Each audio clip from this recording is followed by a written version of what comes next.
அண்ணா வராரு. அங்க பாத்து என்னடா பேபி, எந்த தேவடியா பிள்ளைக்கு என் வேலையை தடுக்கிற அளவுக்கு தைரியமாயிடுச்சு? அது இல்ல சார், இந்த வழியா வண்டி போவேனாமா? என்னது, வண்டி போகணுமா?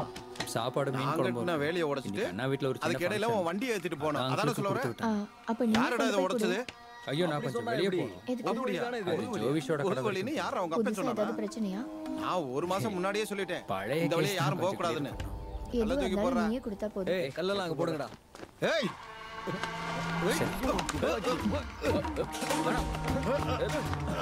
பா தேவன பிரச்சனை வாங்கிப்பா. விடுவா. இது ஒரிஜினல் கல்ஃப். நில்லுங்கடா தேவடியா பசங்க. எல்லா டாக்ஸும் கட்டி பேப்பரை சரி பண்ணதுனால எங்களுக்கு இது நஷ்டம் தான். நீங்களே ஆமா நியாயமா இது ஒரு யாரு? வேலை சொல்லுங்க. நாங்க இத கொண்டு போய் வீட்லயே வைக்க போறோம். வியாபாரம் தானே பண்ண போறோம். நகையை மாத்தி தரணும்னா அப்படியே தரேன். அதெல்லாம் வேணாம். பாத்துண்டா. வேலை செய்றவங்க எங்க வீட்டுல இருக்காங்க. அந்த